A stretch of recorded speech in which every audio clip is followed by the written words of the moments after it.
Welcome to Movie Channel, tempat mendengarkan cerita misteri paling seru.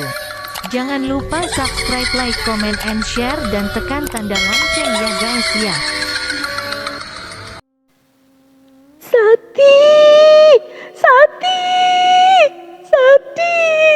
kowe kenapa le? Kowe iso kaya ngene le?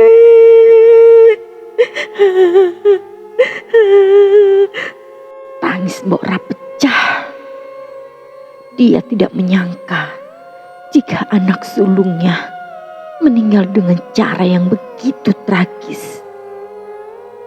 Luka tusukan yang berada di perutnya hampir membuat seluruh isi perutnya keluar.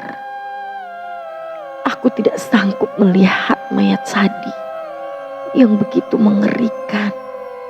Matanya pun melotot. Mbok Ra, dia seketika pun langsung pingsan kala itu. Yangti dan juga ibu, mereka berusaha untuk mengangkat Mbok Ra di bawah pohon dan berusaha untuk menyadarkan Mbok Ra. Tangisnya yang menggeru-geru seakan tidak bisa menerima kenyataan bahwa anak sulungnya telah meninggal dunia dengan cara yang sangat tragis. Lututku terasa lemas. Aku melihat ada Bagio yang sedang berjalan tertatih ke arah kami semua. Seakan dia pun ingin ikut melihat ada kejadian apa di sini. Bagio, kataku waktu itu. Bagio pun dia berjalan ke arahku. Lalu dia pun berusaha menolong kami dengan mengipas-ngipasi Mbok Ra. Lalu nampak Ponira. Dia pun sangat terkejut ketika melihat sahabatnya yang telah menjadi mayat. Dia pun seakan ketakutan. Mungkin dia mengerti ataupun dia tahu siapa pelaku semua ini. Tapi dia memilih bungkam. Hanya kemarahan yang ada di wajahnya saat itu. Tatapan mata Ponira tertuju ke arah kami. Aku, Bagio, Mbok Ra, Yangti dan ibu. Napasnya nampak memburu kala itu. Aku tidak mengerti kenapa dia begitu dendam menatap ke arah kami. Aku pun tidak mempedulikannya. Karena aku merasa itu bukan urusanku. Aku pun selama di sini bertemu dengannya pun belum. Apalagi sampai berurusan dengan dia. Kata warga sini, Poniran, Sati dan Wanto. Mereka adalah 3 serangkai, adalah penggerak para begundal yang ada di kampung ini. Mereka bertiga adalah penggerak dan juga suka sekali mempengaruhi pemuda-pemuda kampung untuk berbuat buruk menjadi anak buah mereka. Mereka pun sangat terkenal suka bikin resah para penduduk desa. Mungkin ada penduduk desa atau orang kampung lain yang dendam kepada mereka, sehingga dia pun membunuh Sadi dengan begitu kejamnya. Hari ini juga warga desa mereka bergotong royong untuk membersihkan dan juga menguburkan mayat Sadi. Mbok Ra yang nampak terpukul karena kehilangan anak sulungnya. Dia merasa hidupnya begitu hancur. Sadi, meskipun dia terkenal menjadi seorang preman di kampung ini. Tapi dia sangat menyayangi Mbok Ra. Semua hal Sadilah yang melakukan. Sekini, setelah Sadi tiada, Mbok Ra merasakan kesunyian, kehilangan yang begitu mendalam. Dia tidak bisa berhenti menangis si Sadi. Apalagi ketika mayatnya diberangkatkan ke liang lahat. Dia sampai pingsan berkali-kali. Malam ini pun kami mengadakan tahlilan untuk Sadi. Ketika semuanya sudah berkumpul di rumah Mbok Ra, dan kami pun memulai acara tahlilannya pun, semua berjalan amat sangat lancar. Lalu dari arah belakang rumah, di tempat ibu-ibu berkumpul untuk memasak, terdengarlah suara teriakan dari Mbok Ti. "Pocong! Pocong!" Lengkingan suara Mbok Ti membuyarkan orang yang ada di dapur kala itu. Semua berangsur-angsur berlari ke arah Mbok Ti. "Kenapa, Mbak? Kenapa?" Pocong! Pocong! Aku diketoni pocong ya, Maton." "Maton? Piye toh? Kok Maton? Maton kan isih urip," kata Likja waktu itu. "Tapi tenanan, suarane koyo yuton loh. Dekne njaluk tulung aku. Ti, tulungen aku Ti. Ti, tolong aku Ti." Jarene ngono. "Aku kok ora mau tahlili to Ti. Wong kampung ngopo kok ora gelem nahlili aku." "Lah, aku ya keweden to ya." Untungnya kala itu tahlilan sudah selesai. Jadi orang-orang pun, mereka semua bergerombol dan masih duduk-duduk di depan. Mereka menanyai Mak Ti bagaimana cerita yang sebenarnya. Lalu Le Agus pun, dia juga bilang jika tadi malam ketika dia sedang ronda, dia pun didatangi Maktun dan berubah menjadi pocong. "Iki wis ono 5 dino, aku ora ketok Maktun. Biasane saya isu, dekne dodolan jajan. Iki wis pirang-pirang dino ora ketok," kata warga yang lain. "Lah iya bener, apa gering toh ya? Wah, mendingan ayo didelok wae ning omahe." Semua warga pun berduyun-duyun datang ke rumah Maktun.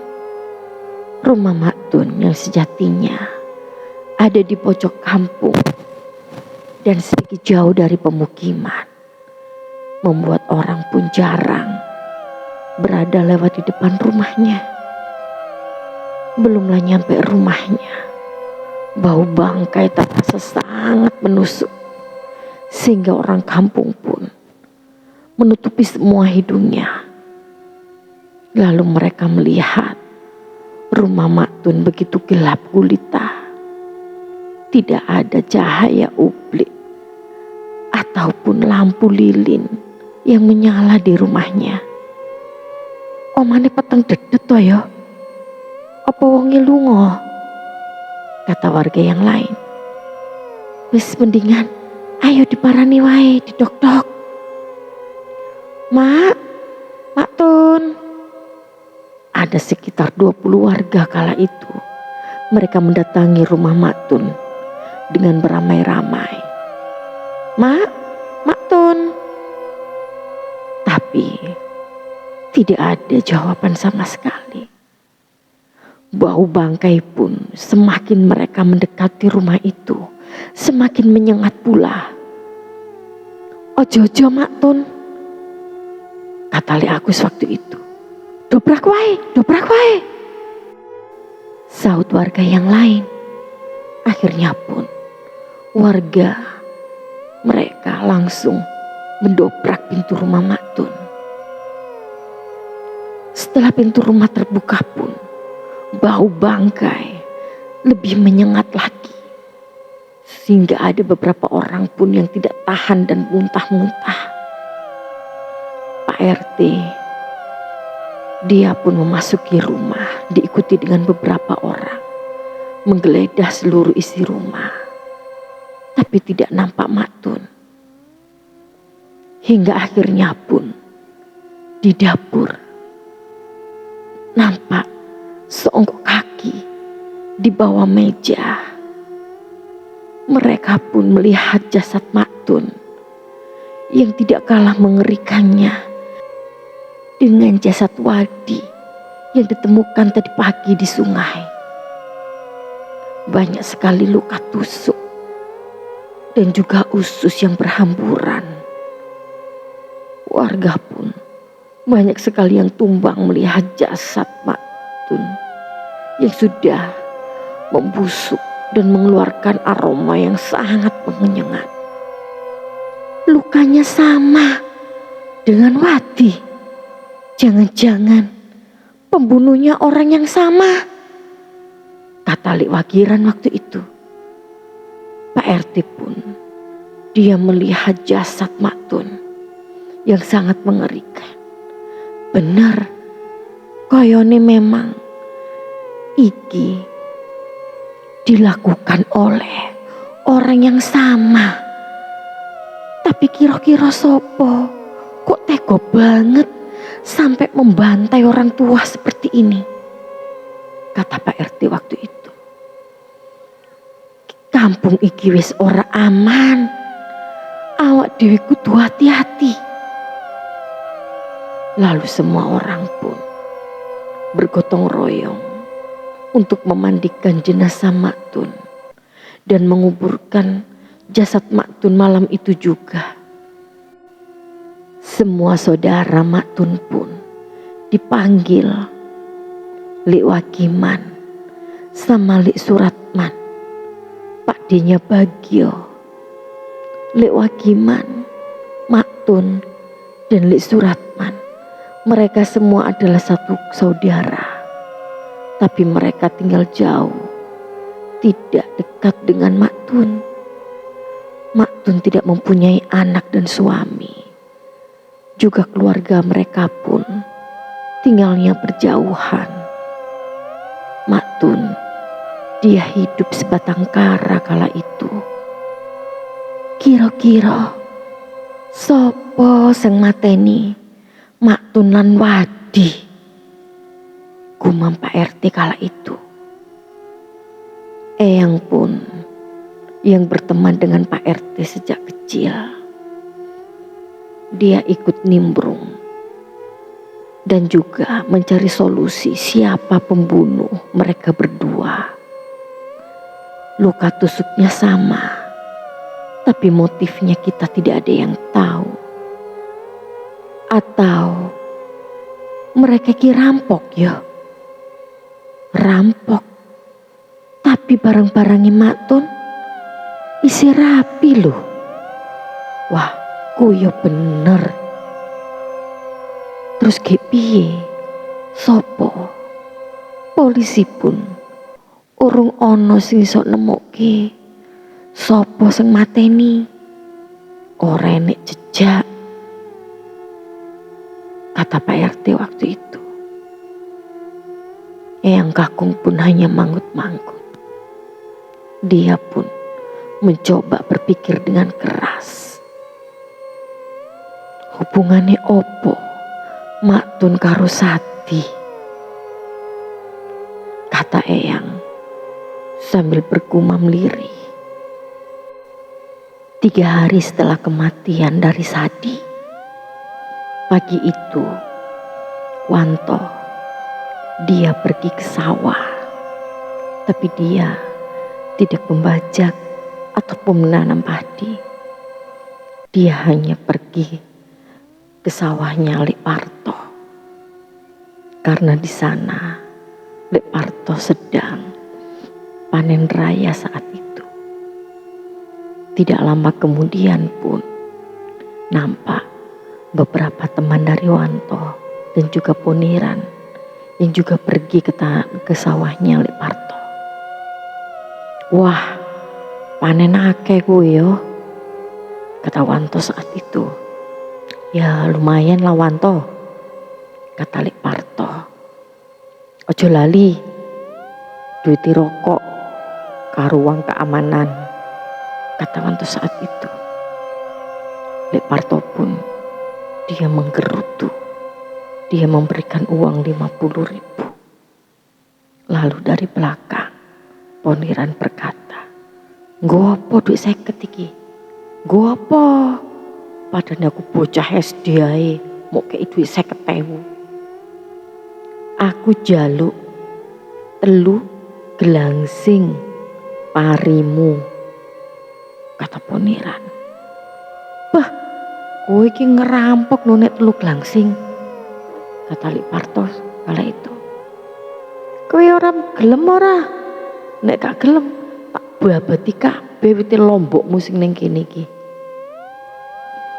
Akhirnya pun Poniran dia tidak hanya meminta 3 gelangsing atau 3 karung padi, tapi dia juga meminta 1 gelangsing atau 1 karung cabai. Lalu Lek Parto pun mengamuk sehingga di sana pun terjadi keributan. Dan akhirnya pun Lek Parto babak belur oleh anak buah Poniran dan juga Wanto. Dari kejauhan nampaklah Bagio mengawasi pemandangan tersebut. Dia tidak berani mendekat, karena jika dia mendekat pun dia pasti akan babak belur oleh Poniran dan juga Wanto. Giginya pun gemeretak, emosinya meluap-luap, seluruh badannya bergetar menahan marah. Tapi Bagio, dia lebih baik menghindar daripada mendatangi mereka semua. Apalah daya seorang Bagio, dia hanya seorang pemuda yang cacat mental dan juga cacat jasmaninya. Akhirnya dia pun pergi meninggalkan pemandangan yang memilukan itu. Poniran dan anak buahnya pun mengambil beberapa karung hasil panen Lek Parto. Malam itu pun mereka menikmati semua hasil jarahannya di warung pojok yang setiap malam mereka di sana bermain judi, mabuk-mabukan dan juga main perempuan. Usia sebelia mereka sudah melakukan hal buruk seperti itu. Mereka mabuk sampai beberapa orang tidak sadarkan diri. Wanto kala itu dia ingin pulang. Entah kenapa dia ingin sekali pulang saat itu. Akhirnya pun walau mabuk berat, dia meninggalkan teman-temannya. Dan dia pun berjalan dengan sempoyongan kala itu. Dia berjalan sendirian melewati kebun-kebun yang gelap. Tapi Wanto tidaklah pernah takut. Bahkan dengan pocong atau hantu apapun, dia memang tidaklah pernah takut. Dia berjalan sendirian dengan tubuhnya yang terhuyung-huyung. Nampak sepasang mata yang menatapnya tajam dan penuh kebencian. Sepasang mata itu pun dia berjalan dari arah belakang Wanto. Dia mengikuti Wanto dan ada pisau yang terselip di bajunya. Lalu ketika Wanto melihat ke belakang, dia tidak nampak siapa-siapa. Nampaknya orang tersebut begitu sigap bersembunyi tatkala Wanto merasa dia diikuti. Wanto pun dia berjalan dan juga bernyanyi-nyanyi. hingga tanpa terasa satu tusukan di perutnya berhasil merobek dan juga membuat usus yang ada di perutnya terburai keluar. Orang itu pun menancapkan beberapa tusukan. Teriakan lengkingan Wanto sampai terdengar di warung kala itu. Tapi tidak berapa lama pun Wanto yang memang sudah tidak mempunyai tenaga apa-apa, dia kehabisan darah dan terjatuh lunglai, dan dia pun meninggal dunia di tempat saat itu juga. Teriakan Wanto mengundang beberapa orang yang berlari ke arahnya. Tampak juga Poniran. Walau dia mabuk pun, dia nampaklah masih kuat dan cukup sadar untuk mengetahui apa yang terjadi kepada temannya. Dia mengamuk ketika dia mengetahui Wanto sudah terbujur kaku dengan luka tusukan yang amat banyak. Seketika itu pun kampung menjadi geger. Bagio yang dia tidak bisa berlari dengan cepat. Seseorang pun melihat kelebatan tubuhnya kala itu. Poniran dan teman-temannya pun mengejar. Sampai akhirnya pun Bagio pun tertangkap. Oh, dadi awakmu pelaku nih. Awakmu sing mateni Wanto karo Wadi. Iya. Bajingan, kowe wani-wani mateni kancaku, kata Poniran saat itu. Lalu Poniran pun dia berusaha menyerang Bagio. Tapi Bagio dengan cekatan pun dia berusaha membalas serangan dari Poniran. Dan dia pun berhasil melukai perut Poniran. Tapi luka itu tidaklah dalam. Saat itu Bagio yang dia dikeroyok dengan beberapa orang akhirnya pun kalah telak. Bagio dihabisi dan dia pun dipukuli hancur lebur. Hingga ketika Li Agus mengetahui hal itu pun dia mencoba menghentikan apa yang terjadi di antara mereka. Bajingan iki ternyata Bajingan iki ternyata sing mateni Wadi karo Wanto, kata Poniran waktu itu.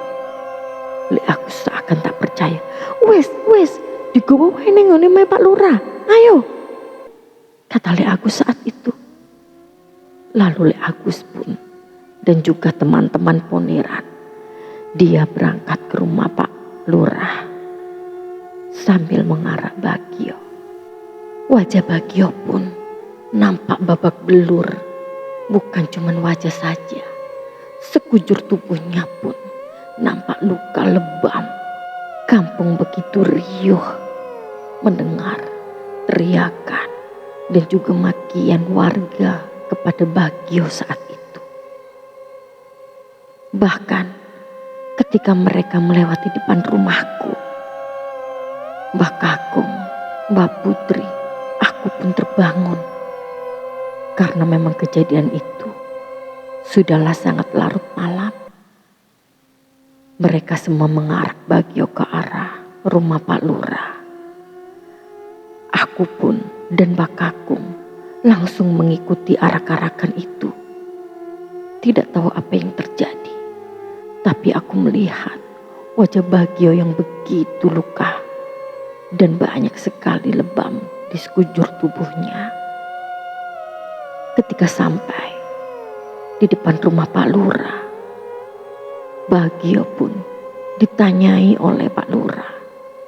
Kenapa toh? Kok kamu sampai membunuh Wadi? Kenapa?